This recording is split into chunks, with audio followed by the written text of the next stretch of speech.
If you think about it, history really is just a bunch of hot gossip. Now, of course, we all think it's boring because we probably had a teacher that ruined it for us in 9th grade high school class. But essentially, when you think about history, it is just passing on tales of things that people did, salacious news that would have been major headlines back in the day. So this week for Ye Old Gossip, we're talking about how Cleopatra's Pandora's box brought down the entire Roman Empire. So our girl Cleo, she wasn't just a queen. She was a political mastermind who used her tempter skills to single-handedly flirt the Roman Empire into absolute chaos. You might have had a relationship that was so messy it took down a friend group, but to get on Cleo's level, you'd need to homie hop into taking down an entire civilization. So let's transport ourselves to ancient Egypt. The Egyptians were a lot like the Targaryens from Game of Thrones in the sense that they were down with marrying within the family. So Cleopatra... Got to keep that bloodline pure, baby. Yeah, you do. So Cleopatra, she's 18, and she's married to her younger brother Ptolemy. Ooh. And together, they rule Egypt. At the time, Rome was kind of a big deal, and the big guy in charge is none other than some dude you might have heard of named Julius Caesar. Love his salads. So Cleopatra. Take it back. So Cleopatra, she starts hearing about Julius and is like, ooh, that's some big pyramid energy. BP. And she goes to her brother Ptolemy and she's like, we should get cool with him. And Ptolemy is like, we are so much better than Caesar salad over there. Mm-hmm. Absolutely not. So obviously Cleo gets a little upset by this. Meanwhile, her 11-year-old sister Arsinoe is in Ptolemy's ear like, you're so right. Why would we want to mess with Rome? I mean, what's so good about Italy besides that unlimited soup, salad, and breadstick deal they got going on? Cleo's not right in the head. Let's get rid of her.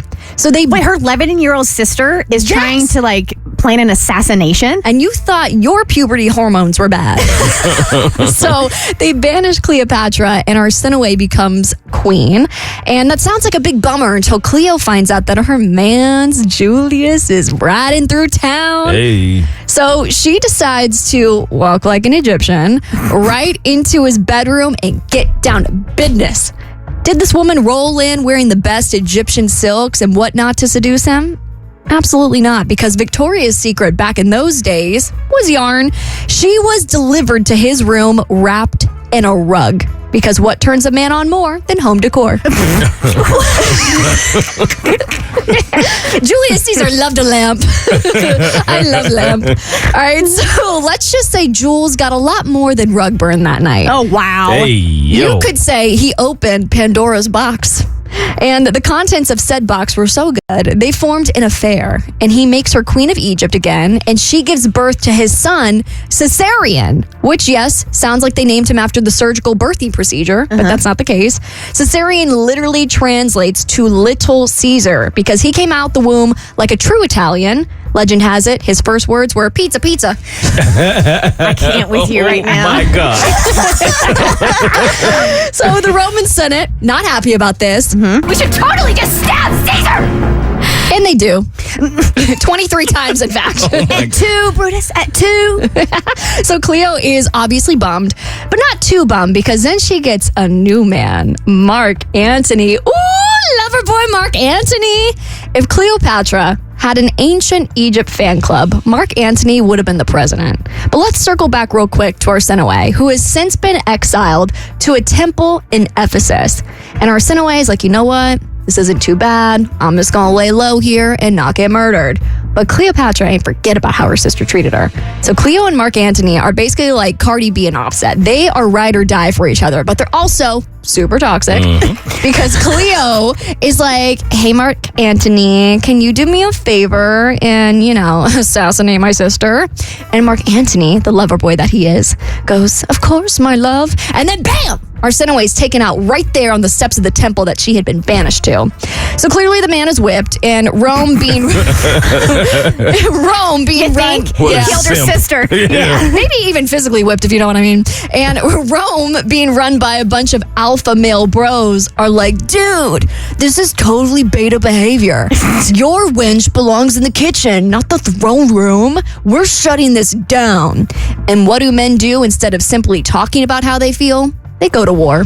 So this guy named Octavian declares war on Mark Antony, and everything starts going to crap. And by everything going to crap, I mean the Roman Empire starts to fall. And this being ancient Egypt's most toxic relationship, Mark Antony and Cleopatra go full Romeo and Juliet.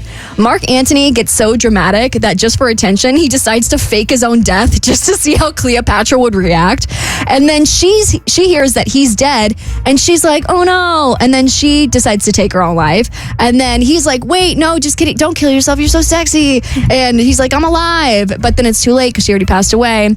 And then he allegedly ends his life with a snake bite. Now, I know Cleopatra kind of gets a bad rap for all of this. People think she's a little bit of a sloot. But let's be real, she didn't force them to abandon Rome to make dumb political moves. She just strongly suggested it while looking amazing. Maybe she's born with it. Maybe it's political strategy. So, I see what you did. in conclusion, Cleopatra wasn't just a queen. She was a walking empire-destroying femme fatale. Some women burn sage to cleanse negative energy. Cleopatra burned entire dynasties. She saw Rome and said, I can fix him. But instead, she broke them. Thank you, and watch out for the Cleopatras in your life. They might not topple Rome, but they will ruin your credit score. Good night. That